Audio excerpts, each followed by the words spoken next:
Good afternoon, Patriots, and welcome to another edition of Occam's Razor.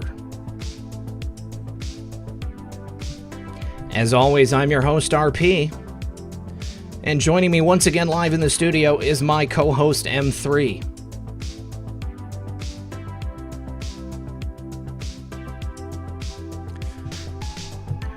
Welcome back to the show. We are happy to be here.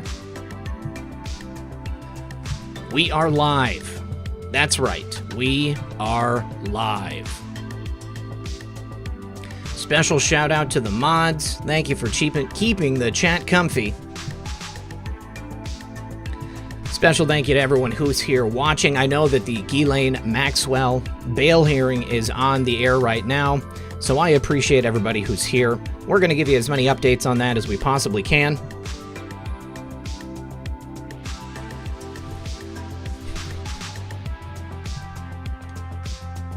We've got several bits of news to discuss. Do me a favor, guys. Don't forget to like and share this broadcast. Help us break through the algorithm.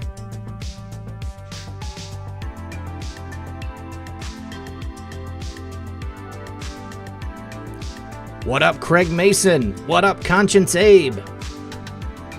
What up, Leslie? What up, JoJo? What up, Wheezy? What up, Hog? Love you guys. Real Red Pill Girlfriend, I think she is in a meeting. But if you're out there, honey, I love you. All right, guys. Do me a favor. Sit back, relax, grab your popcorn, and we'll be right back after a brief word from our sponsor. You likely already know what collagen is. Collagen makes your skin healthy and gives you a youthful look. It strengthens your nails, hair, teeth, and your gut health. It maintains muscle, it improves joints, and so much more. Now that's why consumers are choosing Ageless Multi-Collagen. One scoop of Ageless Multi-Collagen has the scientifically correct proportions of all 5 proteins that you need to maximize your benefits from collagen. You're getting 5 different collagen products in one.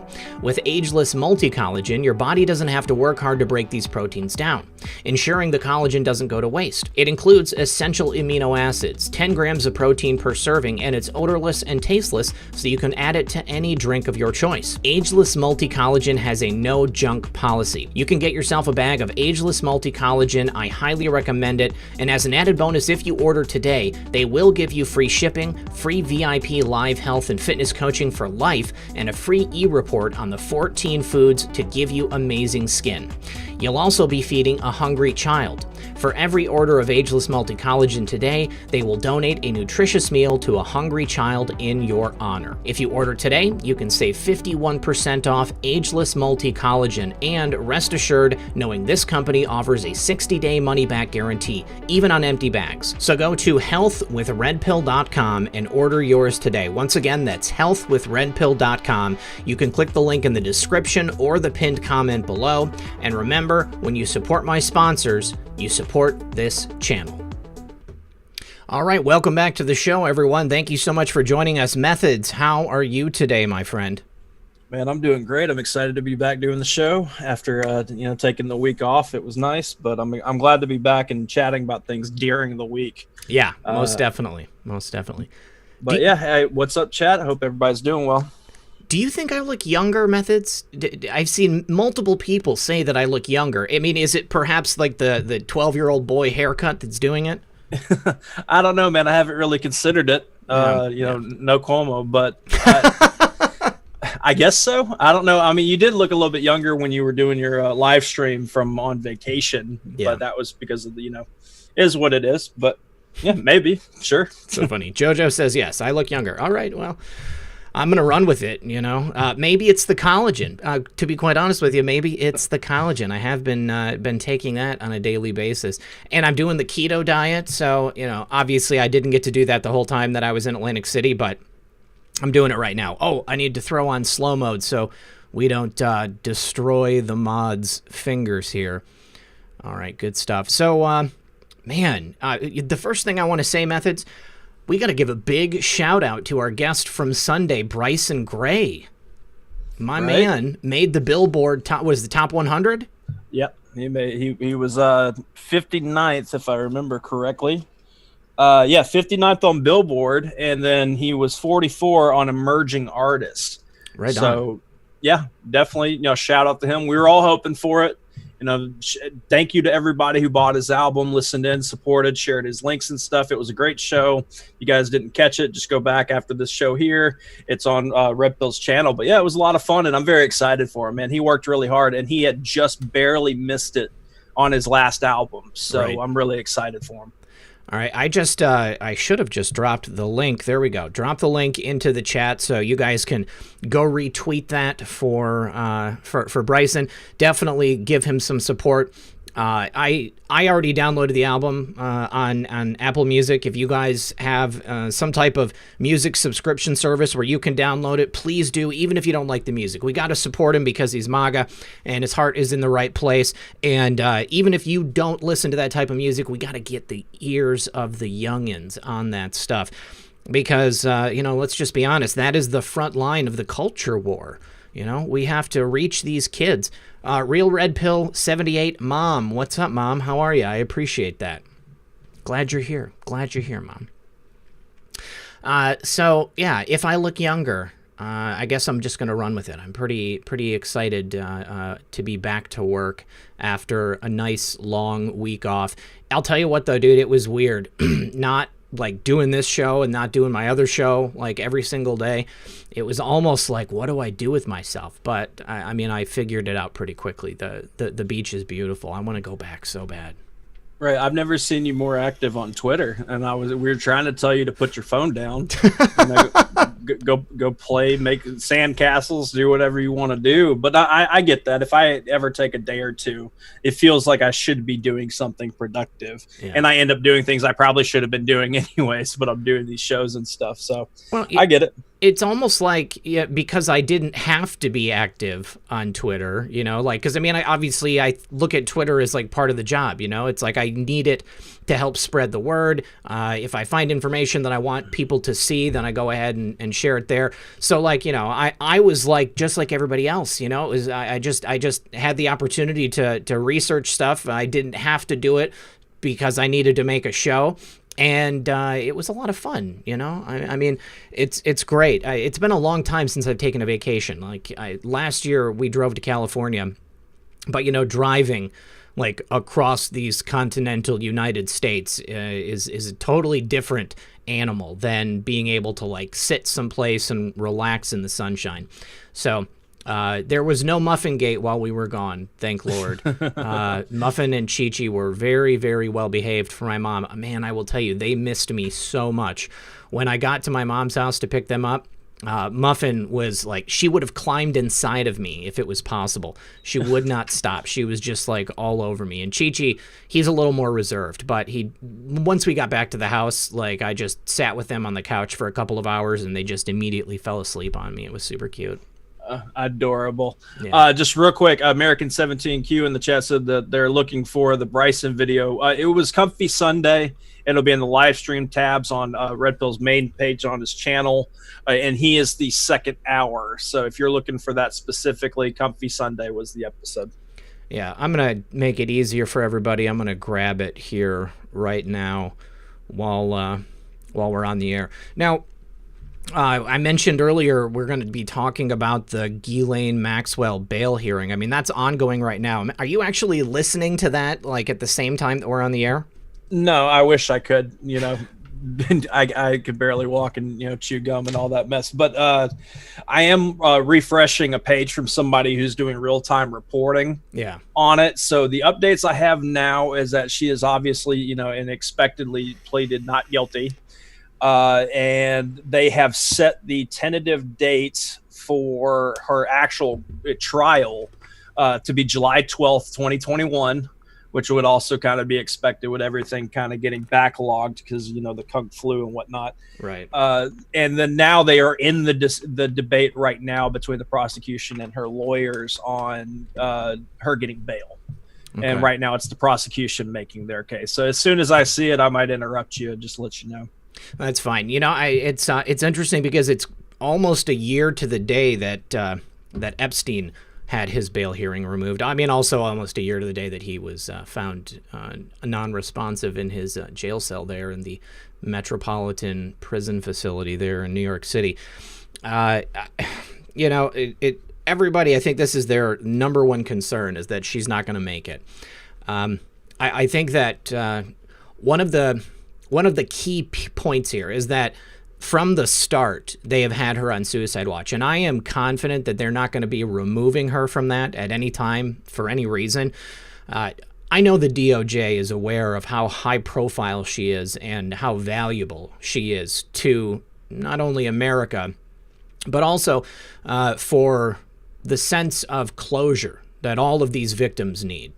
If something happens to Maxwell and they are once again denied that closure, it's going to be the second biggest travesty in American justice, with obviously the removal of Epstein being the very, very first one. But they've got her in paper clothes. They've got her in a room where it's impossible for her to do anything to hurt herself.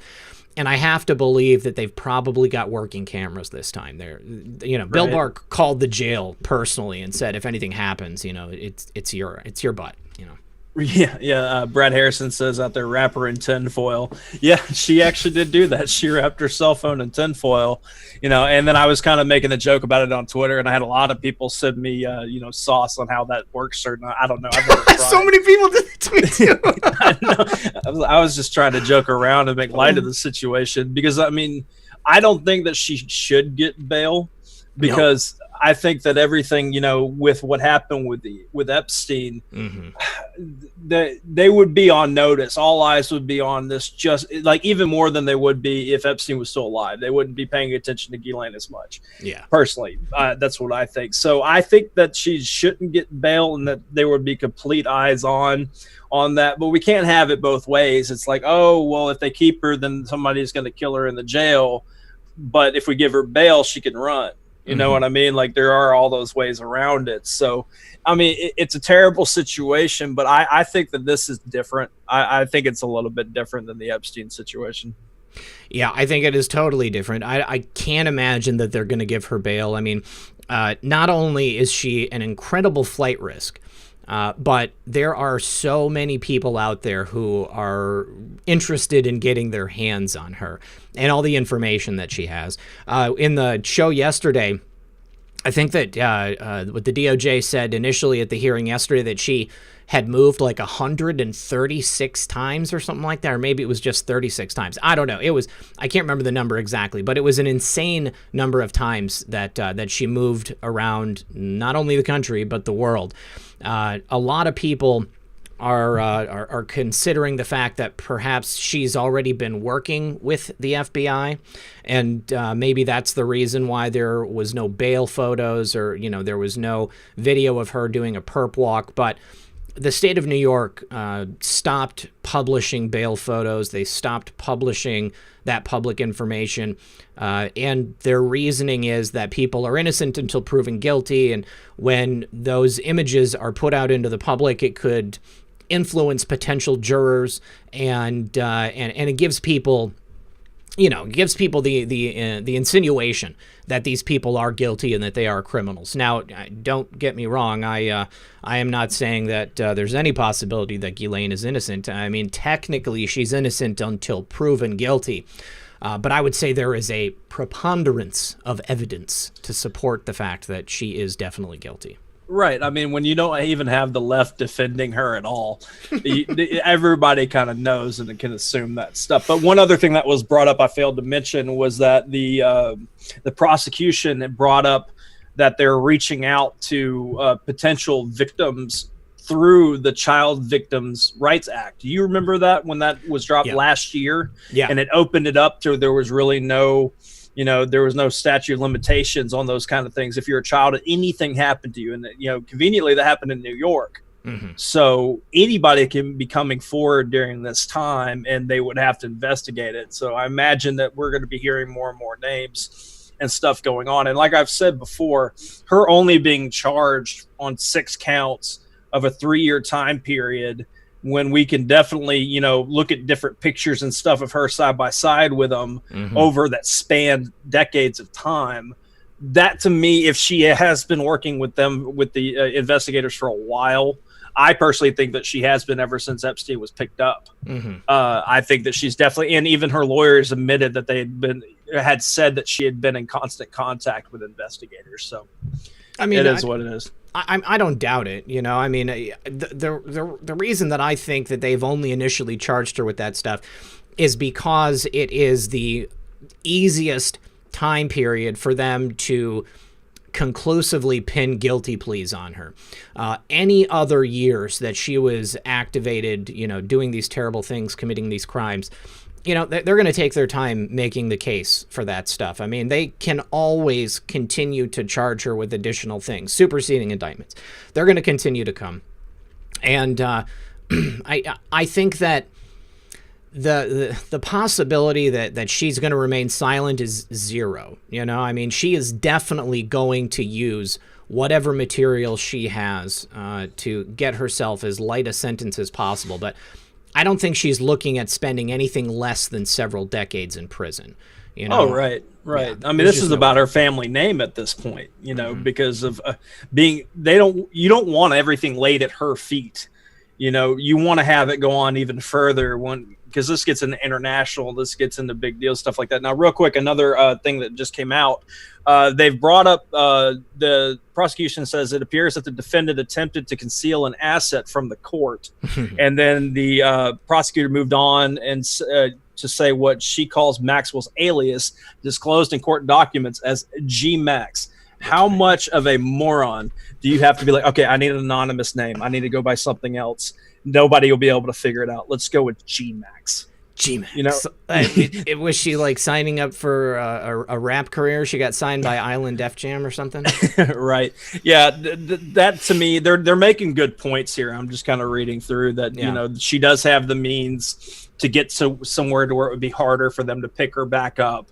And she's also concealing information. And I know that the whole tinfoil on the phone doesn't work, does not work. The fact is she was doing it. Yeah. And that, you know, what's the intent behind that? So, yeah, this whole situation, if they let her go, there's got to be a reason working behind the scenes. And it would be her talking, in my opinion. Yeah. Conscience Abe asks, who was the house she was staying in owned by?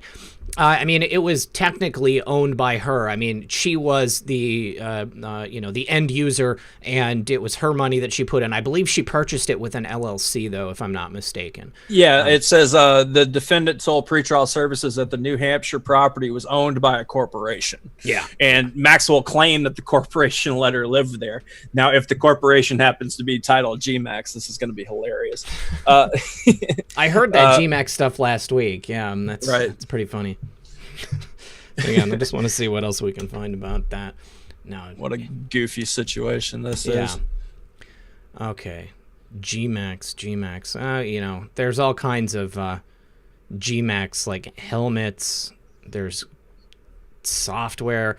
You know, so another big reason to not allow her to have bail is her sister's ownership and creation of that Chiliad software, which I'm going to be doing a show on that with somebody who's an expert in it in like 2 weeks, maybe like a week and a half. I don't remember the exact date, but we're going to be going over that in depth. And what's really interesting about it is that it allows for so much evidence to be obscured.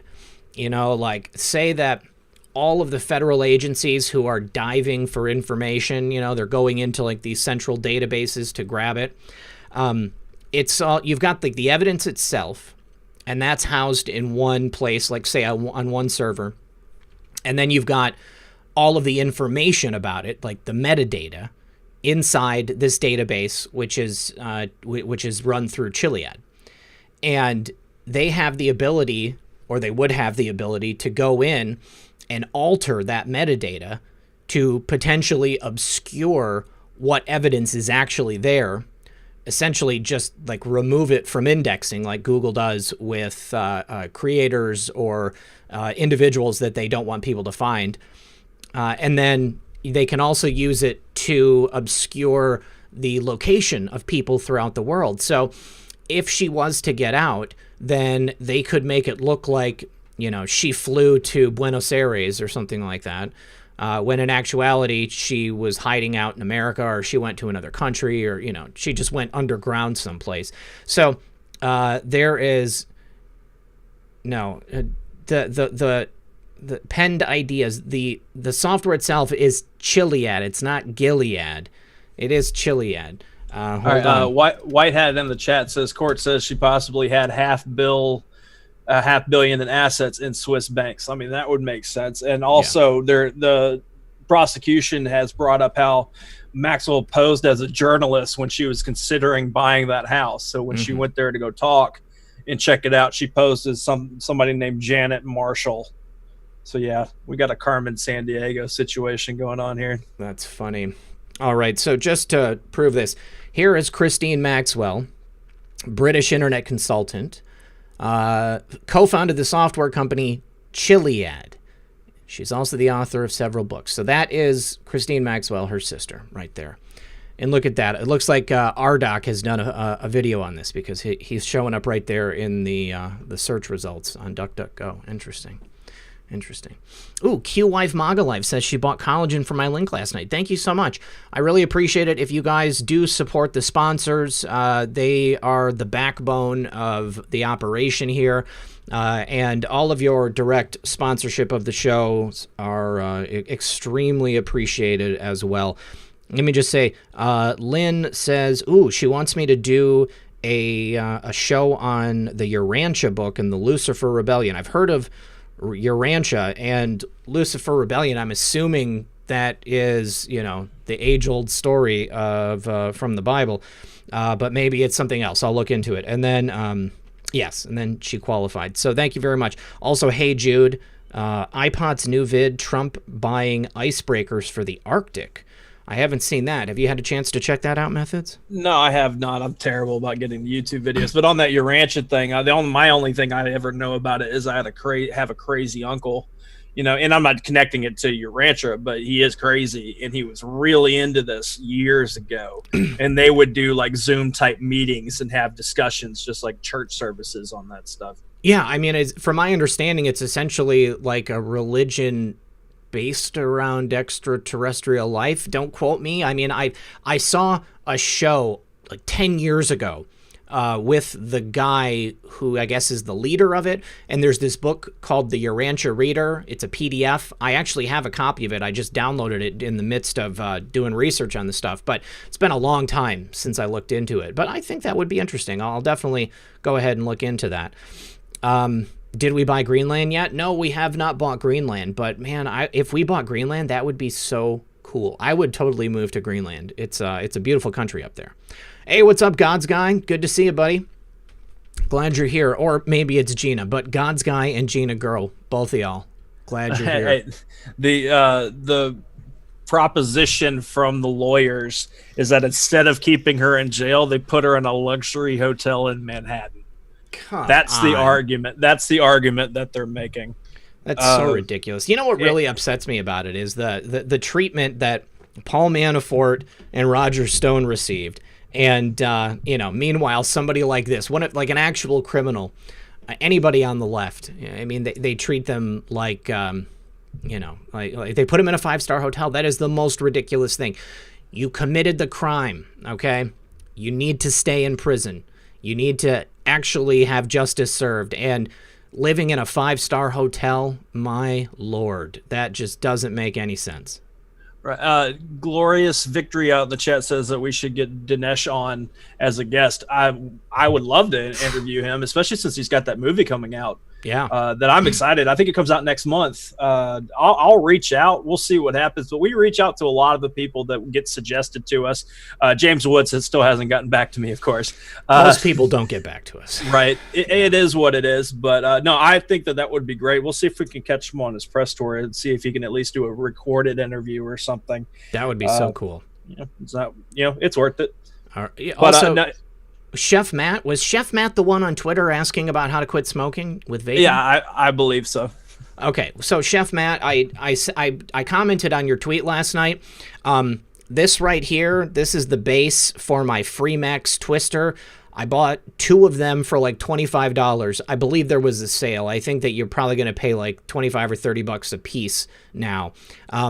But the thing about it is, I'll tell you the drawbacks first. The battery is not replaceable. However, it's very convenient to tote around. Now, you can get a similar type stick vape with a battery that's removable so you can recharge it, have other batteries recharged to just pop in there. But for me, I just had 2. That way also I could have 2 different flavors of vape juice in it. And then I could, charge one, and then when the other one's charging, I would use that to vape. The bad thing about it is, with the battery not being replaceable, these buttons wear out, okay? And this one now finally is getting to the point where the where the button is wearing out. Half the time it's not working, it's not firing when I press it. This Aegis vape box, it's called a mod box. This one has 2 batteries that are replaceable. You can also recharge it with a USB cable. However, if you have a separate battery charger, it more evenly pushes the juice in and the batteries will last longer. You won't have sections of the battery frying out because it's pushing too much juice into one end or the other. But it hits a little slower. Like, there's something about these stick vapes, and this Twister in particular, that fires off quicker. It gives a better, more even hit. And the Twister, this is the Freemax Fire Luke tank. I use the atomizers that have 2 barrels on the inside. It's a mesh atomizer. They have coils, and then they have a mesh, which is like a full, even like screen coating all around the inside of the cotton. And there's 2 of them in there, so you get more vapor as soon as you actually hit the button.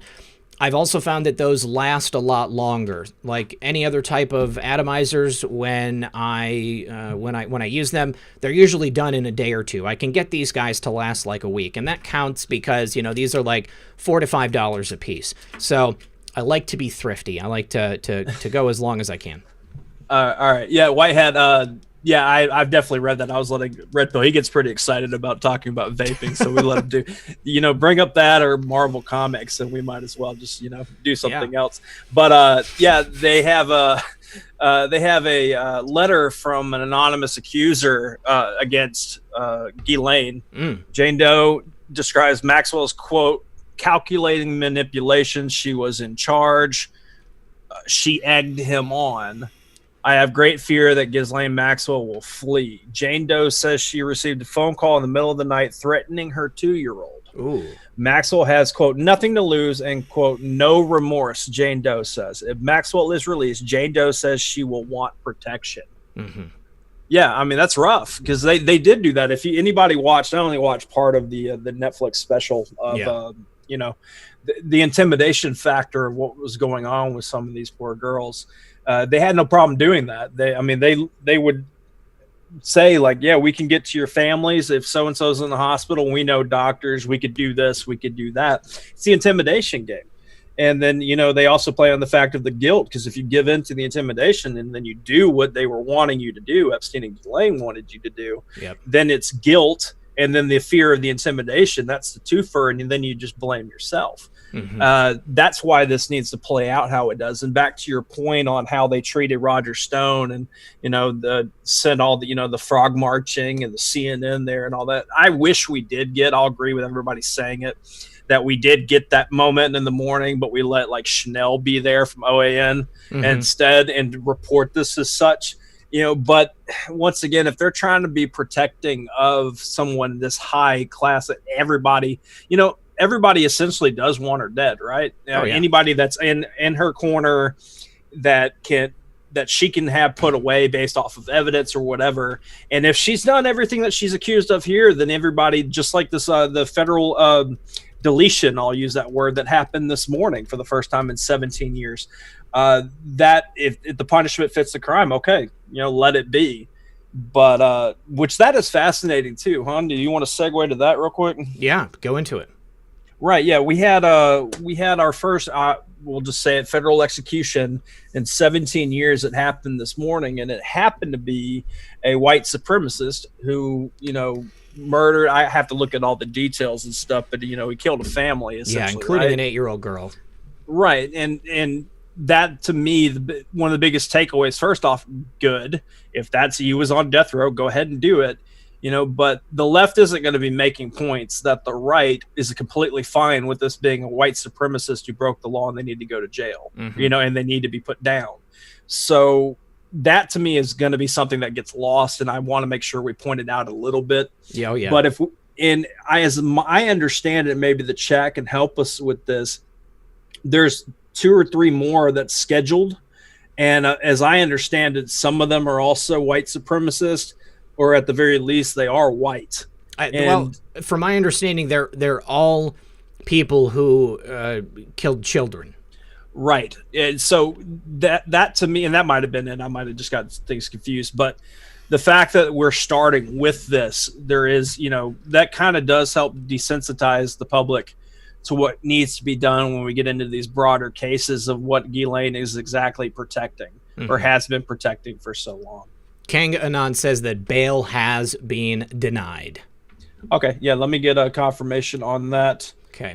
That's what I get for chatting for just a few seconds, and then we get there.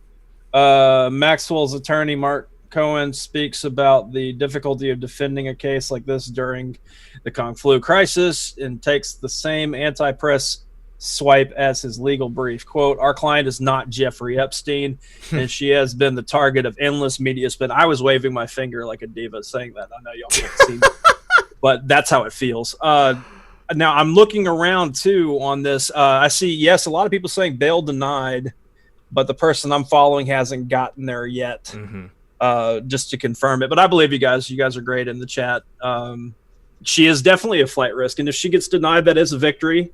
And that gives her plenty of time. I've seen some people chatting on 8kun that it being set for July, a year from now, that makes sense in high-profile cases.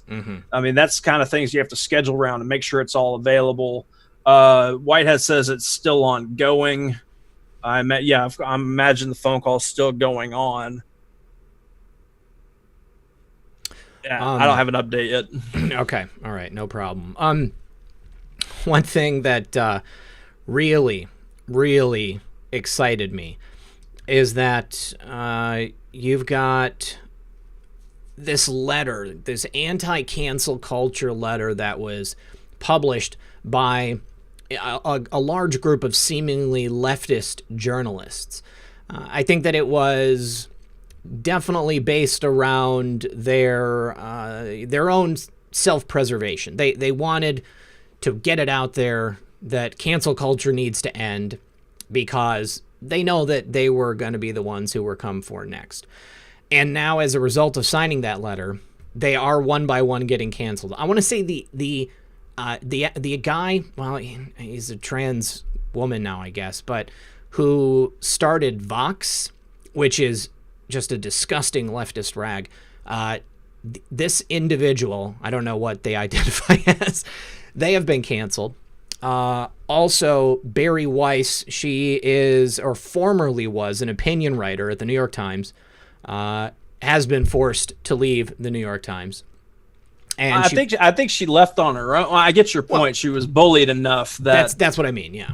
Right. But now reading the letter, it's very weird to read it from somebody who worked at New York Times. And if anybody's seen Bari Weiss and how she is very lefty when it comes to accusations and doesn't have a problem making statements without fact checking. I caught her a segment of it on Joe Rogan.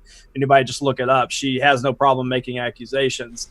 And then when she's told that she's wrong, she's like, well, okay, maybe I don't know this. But the fact that she wrote that letter, I highly suggest everybody to read it. Yeah. Because she's saying everything that we essentially say, but she's coming from the mindset of working there and how people work at New York Times under the fear of cancel culture. Because she worked in the opinion piece section. And to have your opinion be anything different than what the agenda is of New York Times and all the mainstream media, they would get attacked. It would get edited. It would get dropped. They would, and they she was calling out how they say things that they know is not truthful, and they'll just fix it later. But yeah, there's the link out there for her resignation letter. It's very interesting. All right, Space Shot's in the chat. What's up, brother? He says Jen and Scott Marshall, a couple of British people, purchased the house in New Hampshire for Maxwell. So they completed the actual transaction. Sounds like collusion. Yeah, collusion of the British. So, this is great, and I mean, and this isn't the only example of people who previously participated in cancel culture are now finding themselves being canceled. In Hollywood, there was an article in the Daily Mail. I haven't been able to locate it, but apparently Hollywood is in a panic right now because if you are a certain gender and a certain race, you are essentially no longer able to find work. I mean, you think back to statements by people like Jordan Peele, okay, now an Oscar-winning director and writer. The Last of Us, no, not The Last of Us. Maybe it's just Us, and then you guys have seen it. I'm sure you know what I'm talking about. Do you know who I'm talking about, right? Methods. Right, yeah, I just never saw the movie. I haven't watched the movie in so long. Right. Well, I haven't seen them either, but they were widely advertised, and the whole point of it is this, this racial division, like that's what's fueling his scripts. But he said openly that he would not hire any Caucasian men for leads in his movies because he said, I've seen that movie before. And, people in Hollywood who are Caucasian men are recognizing the fact that if anybody else had said that, their career would be over. So, we're at this very unique time in history where they have completely turned the tide and demonized an entire race and gender of people, and it's socially acceptable. But now it's backfiring on the people who participate in it. Hollywood, they built this up. They created this monster, and now it's turning on them. And the same thing is happening in journalism.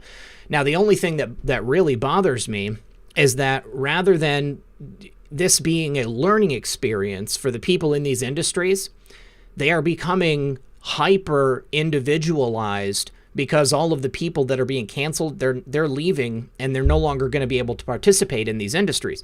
So the press, the mainstream media, it's going to become even more radicalized, even more leftist. And I would expect that in the months leading up to the election, it's going to just continue to get more hyper-partisan and just crazier all around.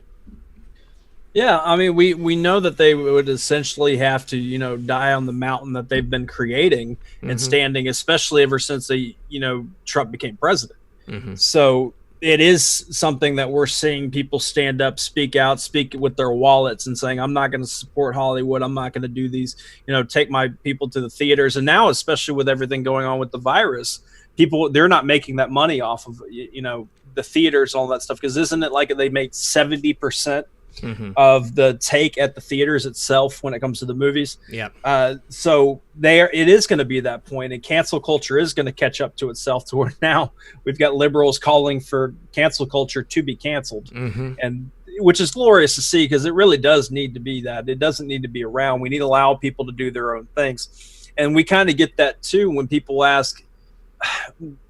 When people ask me an opinion on what, let's say, another anon or somebody else says, and it might be different than how I feel or what I've said publicly, I'm not about to go over there and tell them how to do their job. We have different lanes. We could do our own things. I like to respect platforms. When I hear about people getting their platforms taken down and censored, even if I don't agree with them, Stefan Molyneux, great example. Doesn't really like me on Twitter. He's tried to talk trash about how I go about things once or twice in the past. But him getting taken down, I'm not about that. No. He's allowed to do that, and that's fine. And that's what they're getting themselves into in Hollywood, is that they're going after each other, and we just have to sit back and watch. Yeah. Now, somebody in the chat said that Tom Hanks appears to be getting roles still. Well, I would say there are a lot more people behind the scenes than there are actually on the screen. Also, watch what happens over the next 2 years. I mean, a movie doesn't just get made over a weekend. There are years of planning and writing, and, the production of a film takes a couple of years. So, let's see how it changes. Let's see what happens in front of the camera. Also, let's see what these scripts are that they're going to be putting out. I would expect them to make a lot more of this, this baiting type cinema. Lots of guilt-inducing things, and probably maybe Tom Hanks just becomes more demonized in front of the camera, or maybe not. Maybe he escapes. I mean, Tom Hanks is America's sweetheart, and a lot of people who don't understand what's going on, they have a really high opinion of him. My buddy Eminem said, "Thanks for all you do. Thanks for the prayers." Yeah, you guys continue to pray for Eminem and his father, and I sent him off a list of possible alternative treatments for the Big C. And I've had a lot of people ask me about this. I tried to send off the messages. I think I responded to like 15 or 20 of them the last time that I mentioned it on air. But I would direct people, if you're looking for alternative treatments, my buddy Charles Pixley, okay? Charles is a mod here on the channel. He is the one who was put in prison in the United States for importing 714X. Research that treatment. Also, fenbendazole. It's available on Amazon. Research fenbendazole. There's a website out there for the guy who discovered, well, maybe not discovered, but popularized its use as a treatment. But again, it's available on Amazon. It's an inexpensive treatment. Also, Rick Simpson oil. If you have medical marijuana in your state, and I would imagine it's going to be in a lot more states in the near future, look into that. I would also say look into an alkaline diet. If you have an acidic system, like you're drinking lots of sodas, you're drinking eating lots of acidic foods, it is an environment in your body that makes it easier for disease, sickness, all of that stuff to fester and to reproduce, especially the Big C. So look into those things. That's really the list of big bullseyes that I have. Apricot seeds, that's another one. There are, numerous different things you can do. And the thing with apricot seeds, I'm pretty certain it is the mega dose of vitamin C that you get. But I don't know. Yeah, I've never had any specific experience with apricot seeds. All right. Well, let me give you a quick update on what's going on. So we've got the lawyer, Cohen, that's the lawyer for Ghislaine, arguing about precedent and going against what the Jane Doe wrote and all that stuff, and saying this isn't supposed to be in courts and all that. So the judge asked him whether those cases involved defendants with substantial international assets, and the lawyer had to kind of tuck his tail, and he said no. So that's where we are right now in all this. Just real quick, I mean, we're about halfway through the show. I'm seeing 4,200 people hanging out with us. We really do appreciate it. We're going to try to keep you guys updated on what's going on with this case, and also cover whatever stuff that's been going on. I see 1.4 thousand likes. If you guys don't mind turning that thumb blue, that would be great, and sharing out this stream. Please do. Thank you guys for hitting us up on PayPal and Cash App.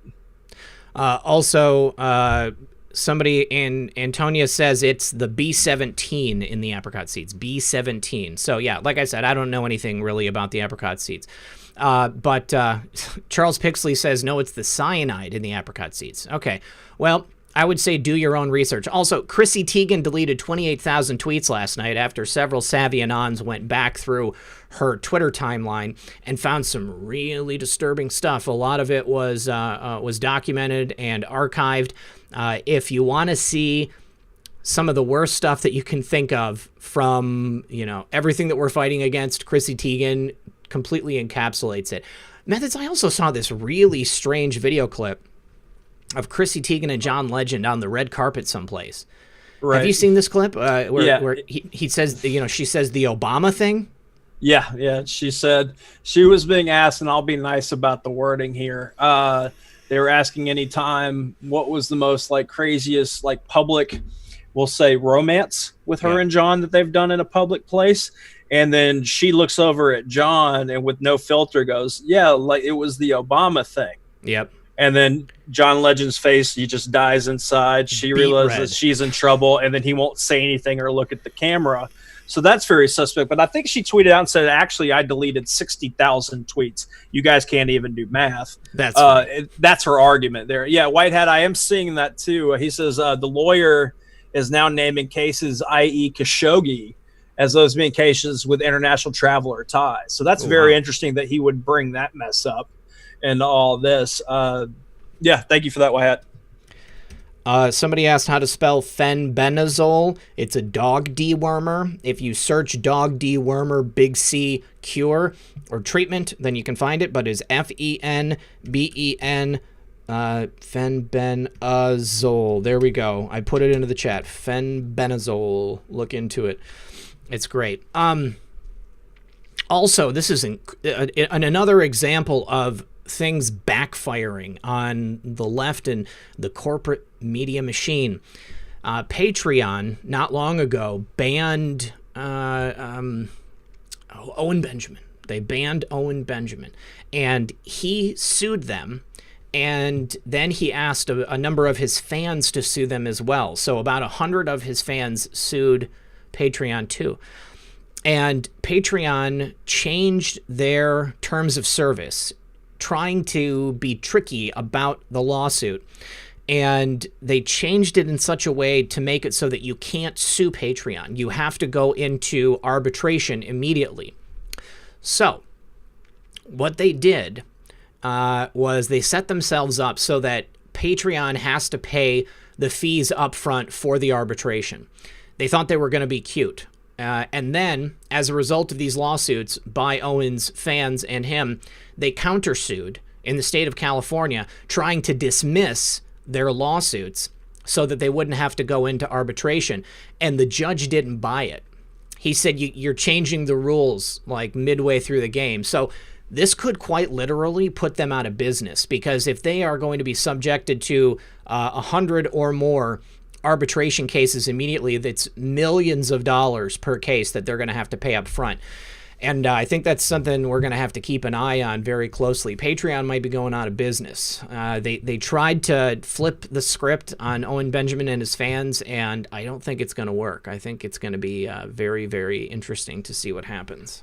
Well, that's ultimately going to play out in a lot of directions, because as these laws get changed because of, the targeted harassment and stuff, and we still are basically any day expecting a decision out of AG Barr. Now, if they announce it in the next couple of days, that's a different story. Mm-hmm. But as these things change, that we all know that, especially, I'll just say our side gets targeted in every direction, and some of them are good, and I can get some of the things that they want to target about. We should have free speech, but there are certain subjects and stuff that need to make sure if they're set for adult. If they're not set for adult, the children don't need to hear it. That's just an example. But we need to have the even playing field to where we all play by the rules, because people like Red Pill, people like, quite frankly, Craig Mason, our buddy Woke Societies, Space Shot, God's Guy, all that, we're all trying to play by the rules here. And we still will have things happen like the demonetizations or live streams get taken down, strikes happen. And if that's the rules and that's what it is, we want to see it for everybody. So I do believe that we're going to have a world happen to where they're either going to go down like Patreon probably will in that situation, or they have to just completely correct the ship and be, on that right track. Now, I will say this real quick. Somebody had brought up, and I don't remember who, they said they were going to go buy Goya after the show. I'm actually going grocery shopping after this, and, spoiler alert, won't be wearing a mask. And I'm going to buy Goya this time, definitely. Sometimes I forget to do it before, but since this came up, I'm always just going to buy for them and support them, because that was a big backfiring too. And shout out to everybody who's been buying more of that. Yeah, Goya is the best bean brand, regardless of whether or not they support the president, but even better because they support the president.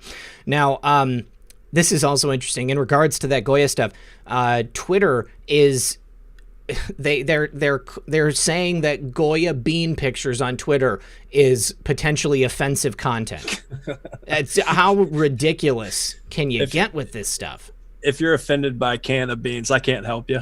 I mean, that's as far as, that's a problem. And then now just real quick, Ghislaine's lawyer is arguing that if the court is not satisfied with Maxwell's proposed bail package, the judge should seek a tougher bail rather than denying it. So they're basically, if you look at that, that means like, all right, well, how much does it take to bribe the judge so we can not be in court? Because that's what this is about. That's what bail is essentially a agreed upon bribe to where you don't go into the jail system. So I'm very interested to see what this judge does. I don't know anything about this judge. Do you? No, I've never heard of them before. Tell me their full name. We'll look it up right now. All I've got is Judge Nathan. Maybe somebody in the chat can help me real quick, but I'll go ahead and look that up. Judge Nathan. Okay, so that would be in the Southern District of New York, I'm assuming? Yeah. All right. And... Allison Nathan. Allison Nathan, okay. I assumed that Nathan was the first name. But, yeah, okay, I've seen this picture around. There were some digs on her that were kind of sketchy at best, but I don't remember off the top of my head. Also, somebody named Whistler Wind sent me an email, said they're blocked on the channel. You're not blocked on the channel, so if you're unable to make comments, that's YouTube doing that. And I apologize for that. Oh, look, we got, I think somebody might have sent me information. Yes. Okay, so Edge of Wonder, they are doing a show. Justin DeChamps. Actually, I think that Joe in the chat, is that Justin DeChamps? That's your friend that you wanted to hook me up with? I sent you an email back on that, but I have never heard anything back. So, yeah, I'll look into that. I'll definitely look into the Urantia Reader, and we'll see what we can find. This is good news here. The UK is now banning Huawei from their 5G network. Now, apparently, they had planned to allow it, but now they're forcing them to remove all of their 5G infrastructure due to the security risk that it poses. And, I mean, that's an understatement. The last thing we need is the country of China controlling our mobile telephone infrastructure. I wonder if this is going to set back the rollout of 5G, not only in America, but also in the UK and other countries as well. But it's really good news. Right. I agree with you on that. To me, the 5G thing, I do believe that it does get kind of taken overboard. And I know by saying that I'm getting YouTube videos sent to my DM right now on how bad it is. And that's fine. But we need to make sure that we have control of the system, as far as at least for America's sake, over the 5G and how this goes out. Because that's been essentially one of the main, arms races, if you will, is who controls the 5G, because that's going to be the future of everything going on. And real quick, shout out to Conscious Abe in the chat. Said that the judge assumed office October 17th, 2011, appointed by Barack Obama. And thank you, TikTok. He sent me a picture of the judge hanging out and grinning ear to ear next to the president, Obama. So, yeah, that's not exactly fitting to have her there doing this. But, we'll see. We're still waiting on the bail stuff. Yeah, they're arguing. Okay, Cohen disputes, which is Cohen's the lawyer for her, disputes prosecutors' allegations that Maxwell essentially resisted FBI agents when they entered the New Hampshire property where she was arrested. Referring to the security guards there, he says, quote, "My client had to hire security because of the threats to her." What about all the threats that you've sent out to the victim? But anyways, Maxwell, quote, "surrendered to the FBI," Cohen claims. Well, then why does she block the door and have tinfoil around herself? It's a mess. And I know our chat gets it. It feels almost dumb to say this to everybody listening, that this is the argument, when we know that's not the case. These people were predators, and they were targeting high schools and going after these people and manipulating and then scaring them and paying off and creating these. Like, how many good lives could these people have had that were decimated by, a quick, sinister action of stuff going on?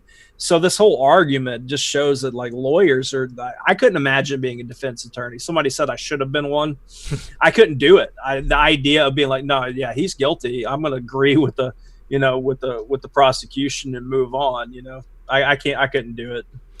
No, the damage that's been done to these girls and to society at large is incalculable.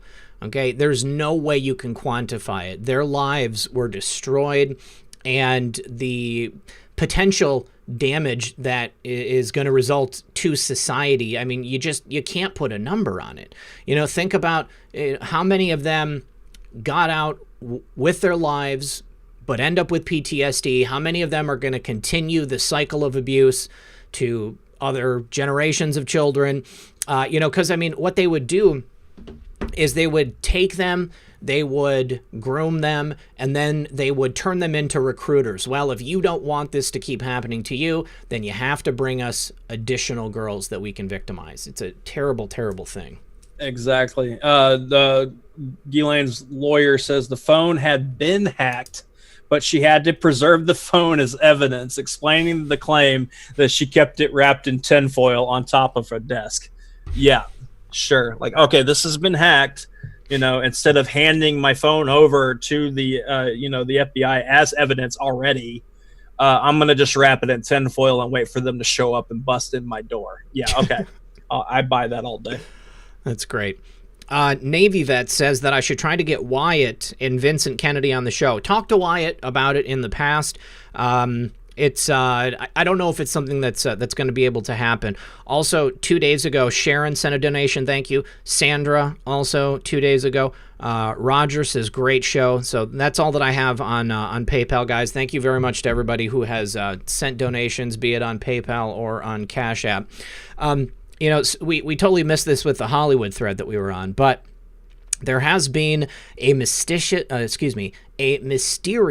death of a host, Grant Imahara from Mythbusters, and get this, the White Rabbit Project.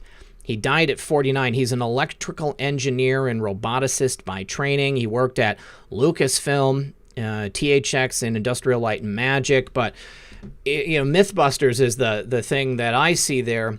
Because what just happened to the other guy from Mythbusters, Adam something or other, he just had a case brought against him by his sister for some terrible behavior. Right. Yeah. So what does Grant Imahara know?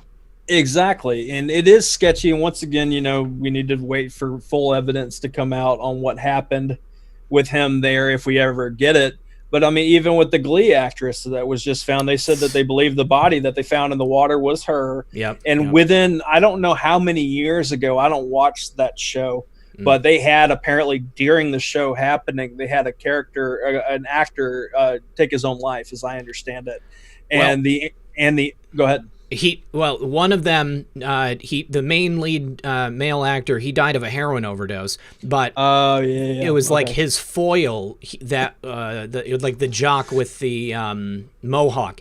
He was found guilty of CP and victimizing children. And the day of, I believe, or the day before that he was scheduled to enter prison, they found him in hanging from a tree.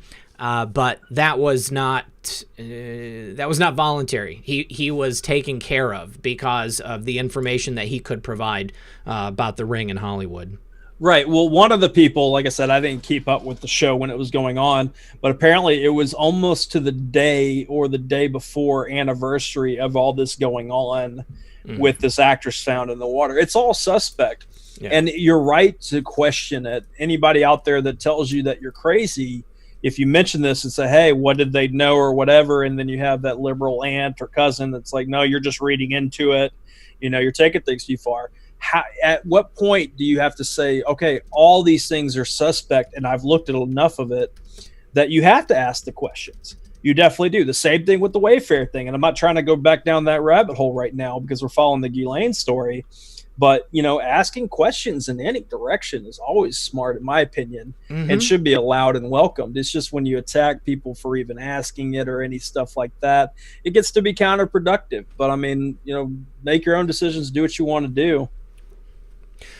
This is also very interesting. This is from May 2016. Somebody just put it in the chat, and I kind of slipped under the radar. But back in the spring of 2016, an activist for the group that is now causing havoc, we don't want to get any more specific than that, but he ran a social justice charity called Operation Help or Hush, and he was found to be pandering a 17-year-old young lady. And it was called Hush? It was called Operation Help or Hush. That's a very unfortunate name for what you're talking about. It is. Charged with 7 counts. All right, he was formerly a stylist for Solange Knowles, the sister of Beyonce. There you go. Small world. Wow. The lawyer has now argued for Ghislaine's finances. Like he says, even if the court were to assume that Maxwell has the means the government claims she does, the lawyer argues it does not matter for the purposes of bail. Mm-hmm. So this is probably getting into a covering of the finances type stuff, because they remember when they were trying to hide that on Epstein. Yep. They were trying to make sure that stuff didn't get out and said it wasn't important. Mm-hmm. So yeah, I just want to see where this finally gets, because I haven't seen anything said specifically, at least on this thread that I'm following. And I like this guy. His name's Adam Classfield. He covers things, even though he's a liberal, he covers it correctly. I haven't seen anything about the bail yet. Grubby Little Mitts in the chat. No one is hiding your comments. It's called slow mode. Everyone only chats once every 90 seconds. The reason being, we've got 5,000 people here, and if everyone wanted to chat every second or every 2 seconds, the chat would be flying so fast, no one would be able to read it.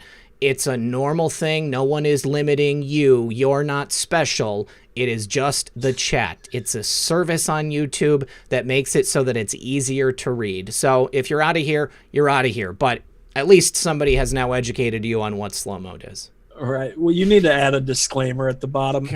Yes. Because I'm not, the over under on people saying that just to get a rise out of you. Jay Pesci says, not true. I hide your comments.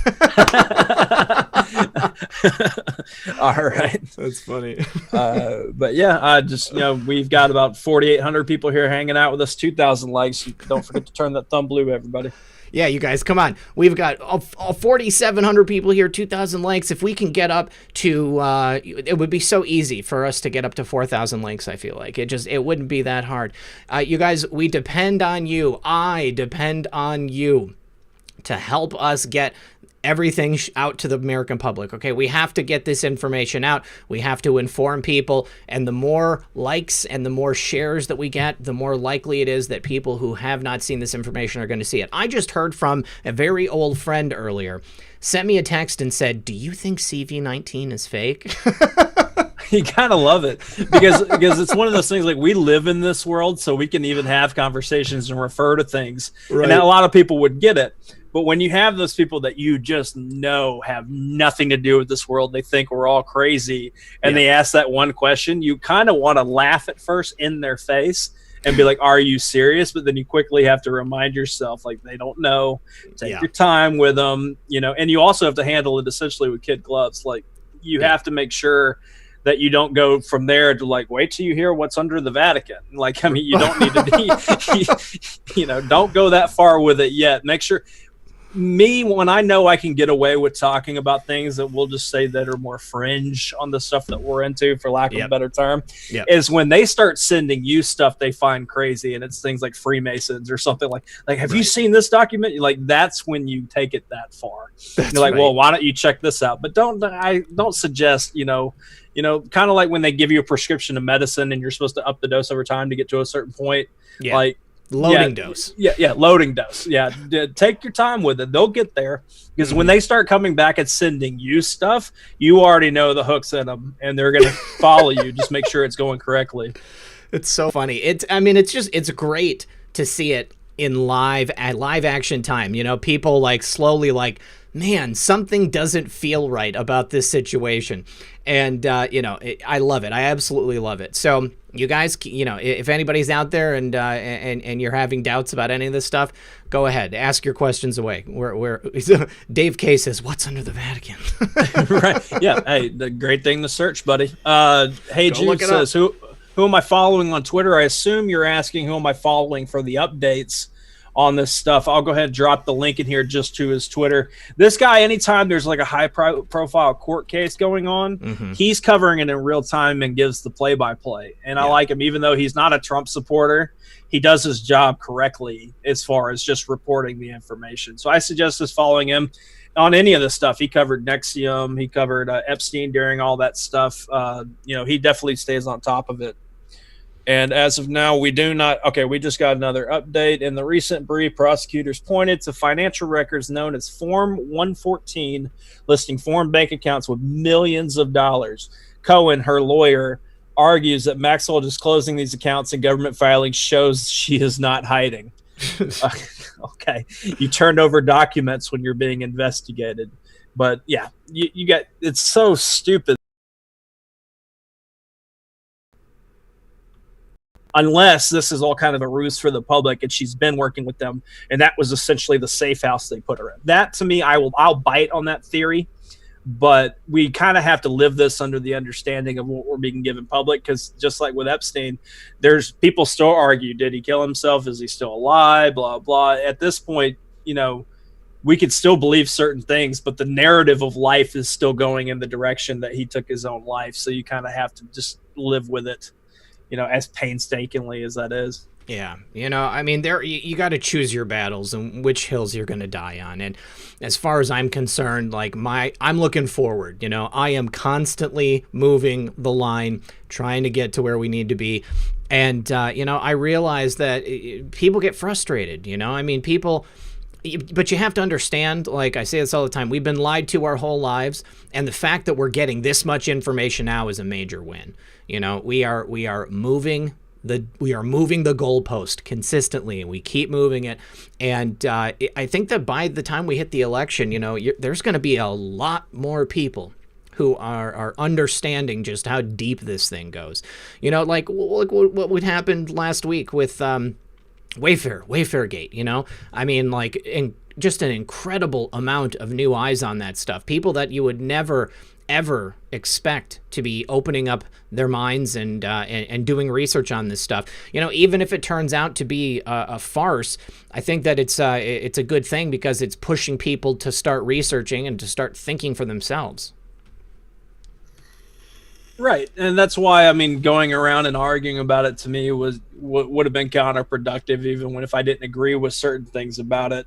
We're always gonna have that, man. And to me, just like you said, moving from moment to moment, that's what me and you and other channels have to do. Yeah. We have to kind of jump around and give our 2 cents on things and go with it and move on and let everybody decide and discuss things amongst themselves. It, to me, is definitely important. Yeah. And just so everybody is aware, YouTube will automatically censor things like if it thinks it's personal information, if it's a website, if it's a phone number, something like that. Like, I don't have any control over that. It automatically does it because it's like a safety mechanism. So if anybody wants to put like a web address in there or something like that, you have to separate it. You have to put like the website name and then a space and then the .com or whatever it is, and then it won't get blocked. So go ahead and just keep that in mind. Yeah, David Cadell. I don't mean if you got your last name wrong, Cattle. I'll just say David. Disagreement with intelligent discourse is our strength. Absolutely. I mean, you got to be able to do that. The best you can. I wish I had more time to do that, but there's so many different things. And with me working on the new channel, and I'm going to be adding that to my schedule, which a lot of people have been asking. As of now, we've been getting everything made. Shout out to Bree Eves for working with me on creating the intro, outros, graphics, and stuff for the shows that we're going to be doing. As of now, I'm planning on launching it next week, but we'll have a formal announcement probably by the weekend. As far as how that goes. We just want to test and make sure everything goes smoothly before we announce a date, then it gets confusing. But that, and then I'll obviously announce with that time the name of the show and all that. But for anybody that's listening that's not aware, myself and Scott, who is also known as Woke Societies, an up-and-coming channel that's blowing up on YouTube, we are going to be doing a weekly show that's kind of in the same vein of what me and Red Pill are doing here, but it's going to be just even more discussion based, not so much covering all the breaking news in real time, but just a conversation for everybody to kind of tune in and enjoy and hang out in the chat, kind of like what happens here. Yeah. Somebody also says The List, interview Mouthy Buddha. I've reached out to Mouthy Buddha, haven't gotten a reply back. So if you guys want to spam Mouthy Buddha on Twitter and say, reach out to Red Pill 78. Then maybe we'll be able to get him on the show. Coordinated attack. No, I like Mouthy Buddha. He does great work. Great work. He definitely does. Also, the Spicy Conservative. Thank you very much for that Cash App donation. Appreciate that. And then Kyle, thank you very much, buddy. He says, thanks for everything, Red Pill 78 and Methods. Appreciate you guys. So we also wanted to cover this little bit here from Brennan's Orange Jumpsuit. This is in regards to a new DOJ OIG report that came out. And this has to do with the FBI's management and mismanagement of private contracts in general. He says it might be a precursor to the long overdue audit of the FBI's covert contracts. Let's see. Did you actually read through the OIG report on this? No, I haven't gotten to it. I just somebody sent me this link, but that is also a good account. And obviously, if they could do anything that goes sideways, I don't endorse everything this account does, but I will say this: it is one of those that feels like what Technofog does and all that stuff, covering information. So, and I think they've only got like 15,000 followers as compared to the other ones, which have hundreds of thousands. So I'm going to drop that tweet in the chat for you guys.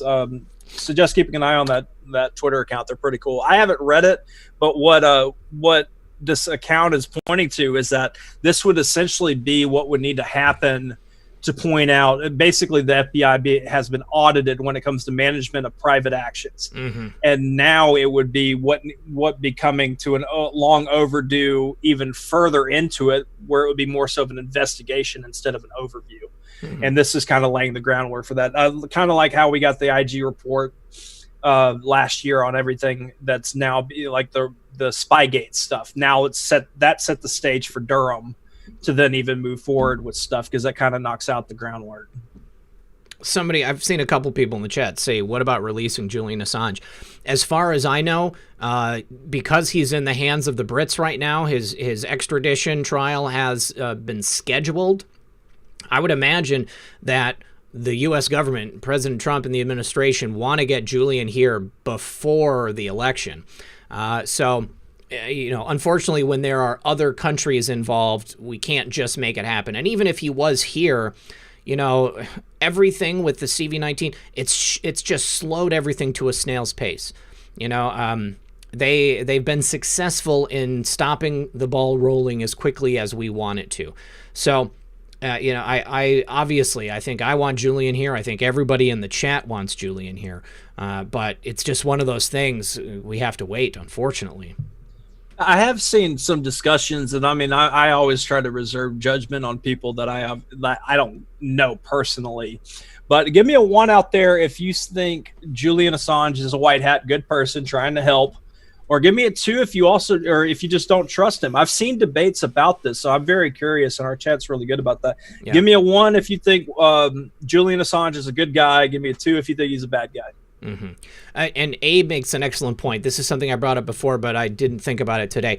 The charges for Ghislaine currently, they are outside of the non-prosecution agreement that Jeffrey made when he was tried back in the late 2000s. So that could be a major reason of why those charges are only for that specific time period.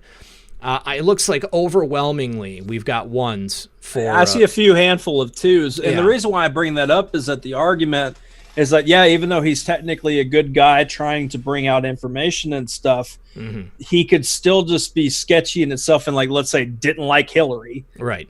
So he was targeting her, like there was a personal motive behind it. Like I said, I'm not endorsing one way or another. I think if he comes and gives evidence and does the right thing, more power to him. But no, I was just very interested to see what people would say. And it's probably what I expected, at 95%, on 1. Oh, Abe thinks he's not. Abe put a number 2 in. I'd like to see that conversation happen sometime. Yeah, Abe, we got to talk about that, man. I definitely want to hear your reasoning. That's great. Yeah, I'm all about that for sure. And for anybody that doesn't know, Conscious Abe is on a channel called 5x5 Network. He's there. I think he does 5 p.m. Eastern every day, Monday through Friday, and then they have extra shows on Wednesdays. Mm-hmm. Make sure you catch him, even though tonight he'll probably, and I guess I'll go ahead and make sure people know about it. Trump's supposed to be doing a presser tonight at 5 p.m. Eastern. They had it on the Chiron on Fox News just a little bit ago. I don't know what the context is, but I'm definitely interested to hear what he's got to say. Hopefully I'll be back from buying all my Goya products by that time.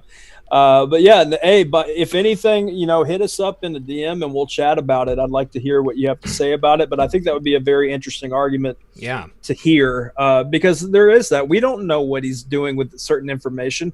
Is Julian Assange being biased with what he allows out and covers? Mm-hmm. He would kind of be at that pinnacle to where he could keep friends safe and doing all that. But like I said, I think to me, Julian Assange is going to do the right thing. So that to me, that's all that matters. But I'm just curious, I was just curious to see what people had to say about it. Yeah, for sure. Multiple people in the chat mentioning the familial resemblance between Uncle John Trump and Julian Assange. I have absolutely, Julian is not Trump's uncle, I don't think. Unless he's a time traveler, but I don't know how likely that is. I don't know. I don't know what it means. If they are related, that would be very interesting. That's something that we may never find the answer to. I think that it's definitely something to do a little bit of research on, though. But 17 Angels wants to know about this coin shortage. I don't know anything about a coin shortage. Oh, yeah. I don't mean to cut you off there. I've had some people saying that. They've sent me pictures of signs on stores saying that they don't have it.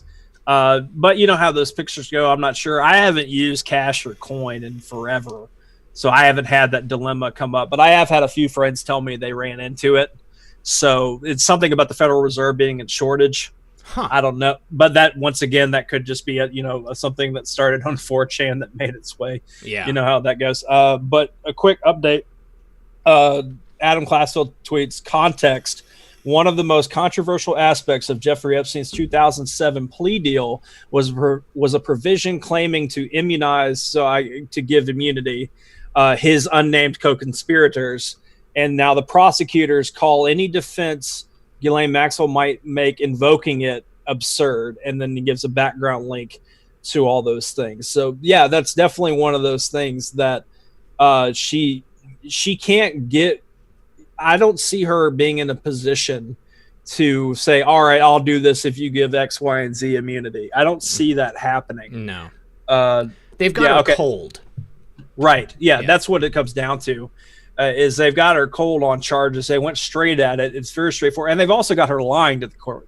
That's another one, too, which they don't mess around when it gets that far. Now, Conscious Abe in the chat says, coin shortage is definitely real. They are blaming COVID. That would make sense, too, if some of them are not wanting to use currency at all, like handheld currency, because of the passing of the virus. I can see that. But once again, I just haven't run into it personally. Danny says, the Federal Reserve is not making coin. I personally deal with this every day. It's not a lie. I'm a store manager, and there have been a lot of stores not taking cash unless it's exact change.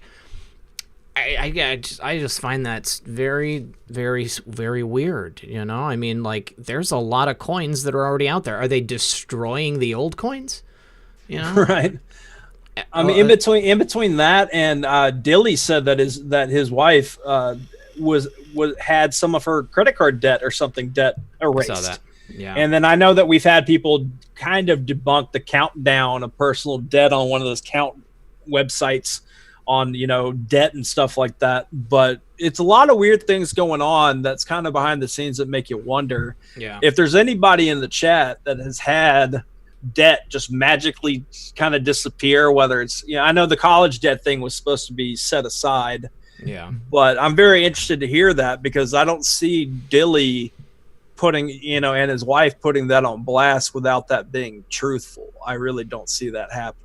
Yeah, I can't imagine that taking place. I mean, I definitely heard reports that Chase Bank was wiping certain people's credit card debt without notice. And, I mean, I'm not saying I don't believe there's a coin shortage, guys. I'm just saying how weird is that, I mean, I don't care. I will continue to use. I've got a jar of coins that I need to use. Right, like watch them become now more valuable because they're so rare to find. That'd be weird. That would be just too funny. Real quick, another update: the prosecution rebuttal has began.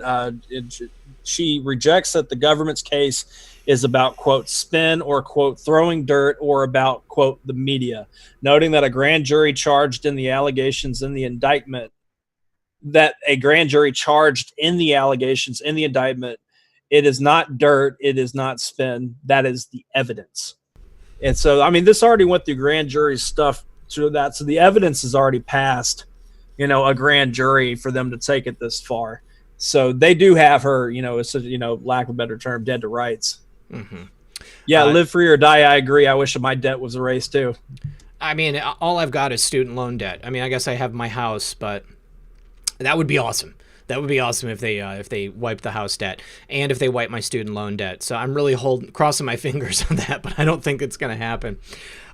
This is something I wanted to talk about, guys. This is a bit of an update from yesterday. If you saw the video yesterday, Method sent me this tweet that showed that I guess you can make custom NBA jerseys.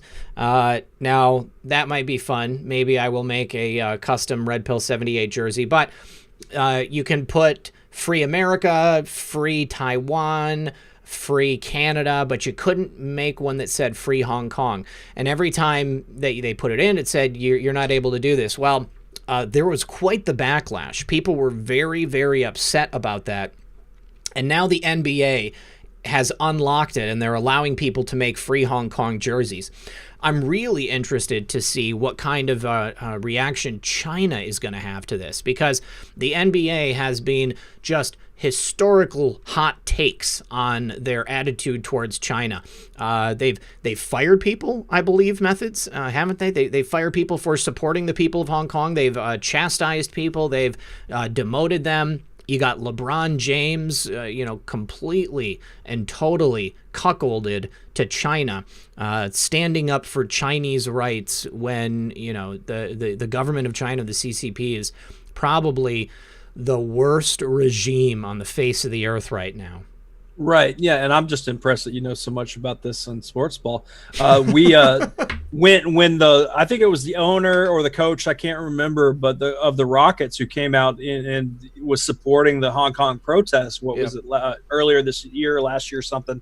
The NBA was so petty, and I think especially in China, they took Rockets gear off the website to where people couldn't even buy it to support. I saw that, yeah. That's how petty it goes. But I mean, yeah, they were really being tested. Now, I will say this: I had that knee-jerk reaction of, okay, I'm going to buy me a Free Hong Kong jersey now, but then it's still me giving money to NBA. Mm-hmm. So, I mean, if anything, I'll probably have it made just because they did that. Once again, is when you have enough public pressure that you can make change, and you could do it correctly, and it didn't take down ripping down statues or throwing tantrums in the streets and stuff. We got something like that fixed digitally, and there's a time and place for both. I'm not saying we don't have to, but the idea that enough noise was made and within 24 hours you're like, oh, okay, we need to change this. Mm-hmm. Very interested. And I also find it interesting, how the Washington Redskins are changing their name. And I've heard some brilliant suggestions that are hilarious. I was listening to a sportscaster talk about it, and he said it's funny how the owner of the Redskins in 2013 and 2018, if I'm not mistaken, said they will never change the name or give in to it. Yep.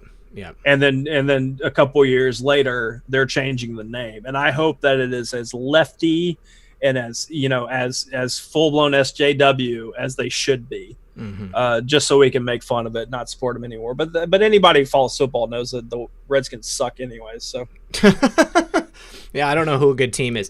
Michael Fibonacci in the chat asked what my address is. It's in the description of every single video. Just go to the very bottom, and it says right there. I don't know it by heart. It's like 993 South Santa Fe Avenue, something like that. But it's always in the descriptions of the video if you guys want to see that. Haven't gotten any mail. I got some mail the other day, and I already thanked people for that, but I haven't gotten anything recently. So, but I got an update. I know that we're getting close to the end of the show, but I want to make sure we get as much of this in as we can. The prosecution notes that the Maxwell's attorneys ignored the most salient precedent denying bail in a similar case. Judge Berman's rejection of Jeffrey Epstein's bail package last year. So the lawyers don't even want to mention that. And then they're moving on to say denying bail to Ghislaine Maxwell would be consistent with pretrial services recommendations and the request of the victims. So they're about to that decision right now. Also, Donna sent a donation on Cash App. Still want to volunteer to be a mod. Donna, I've got so many mods, so I'm not adding any more right now. But if something happens, then I will definitely add you as a mod. Also, the Opiate Awareness Institute has donated on Cash App too. That's awesome. Thank you so much. Obviously, you know, I've talked about my own sobriety here on the program before, and I know that opiates are a powerful medicine for certain people, for certain things, but unfortunately, I believe that they were pushed on the American people in a calculated way so that they could trap an entire generation of Americans in a cycle of addiction. And if you or someone you love is struggling with addiction, I just want to say that there is help that's available to you out there, and perhaps through the Opiate Awareness Institute, then that would be an option for you. So thank you very much for that. I appreciate that. Glad to know you guys are watching. All right, good stuff. This is also in relation to Ghislaine Maxwell, something that many people may already know, but Robert Maxwell, her father, who passed away mysteriously on a boat, was a major investor in Mitt Romney's Bain Capital. And then Bain also has a partnership with Richard Branson's Virgin Voyages, who's on the board of they're on the board of the International Center for Missing and Exploited Children. It's interesting how all of these things continue to tie back to each other.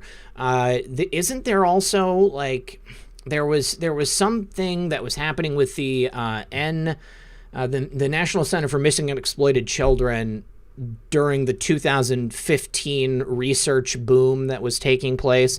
I want to say that it was somebody related to the Podestas, maybe. Don't remember exactly what it was, but there's a lot to dig on right there, guys, if you want to get into that. But what I'm going to do is drop the link to this tweet. This is from Cat Namus. He does some good digs, so there you go. Put it in there. Well, guys, we are reaching the end of the program. Methods, do you got anything else that you want to add into the conversation? Any more reminders for people? Not really. I mean, I'm just excited to be back doing Occam's Razor. I'm glad everybody, came and hung out with us this afternoon. It feels like home again, and I look forward to doing this on Thursday. And like I said, by this weekend, there should be a full-blown announcement and date on what Scott and I from Woke Societies will be doing on my channel. So be on the lookout for that. I'm looking forward to it. And and I'm also looking forward, I guess we can go ahead and announce this now. I said it last week on Space Shot Show, but I was wrong. This Comfy Sunday, we're going to be having on Christopher Wright. Very excited to have him hang out with us and chat. Yes. He's in the middle of New York, dealing with all that mess, the liberal problems that go on out there, and he's a full-blown Trump supporter. So we'll be bringing him on. I'll be tweeting information about him later on. But besides that, I'm just excited to be back in the swing of things. I can second that. National Scientist in the chat wants to know if I have any affiliation with the U.S. government. Besides being a patriotic American who is interested in the restoration of our country and having sources who might work for the U.S. government in various capacities, no, that's it. That's all I have. I'm not employed by the U.S. government, not a federal, state, or local employee. I am just a regular guy who wanted to start a show, and this is what it's blossomed into. So thank you very much to everybody who was here today. Thank you, everybody who did like and share the broadcast. We were just at 5,000 viewers with 2.9 thousand likes, down to 4,700. In this last minute, guys, I want to make one final plea. Please consider liking the show on your way out. I will be back tonight at 6 p.m. for the annual daily edition of Red Pill News. Methods, thank you once again for another incredible show. I'm so happy to be back and glad to be at the business of informing America and bringing the news to you guys. Once again, thank you very much to all of the mods, everybody who is here keeping the chat comfy. We appreciate you guys. Tommy G is going to be a guest on the program. He's going to be on, I don't have the date, but he's going to be on for a Friday night. So he'll be with me for a full 2 hours. He and I having a conversation, and then you guys will be able to call in and ask him all of your questions. Tommy G is a great guy. He's a good friend. And he is a very unique individual because he got started doing, regular work with SiriusXM, and, he worked on Wall Street, so he got to see firsthand the business of corruption, and then he got a blue check mark, and then he flipped the switch, and he started covering stuff like we do here. So Tommy G is doing great work. Thank you once again, everybody, for being here. We'll be back at 6 p.m. for Red Pill News, and then we will see you again on Thursday for Occam's Razor at 1:30 Eastern Standard Time. Good luck, everyone.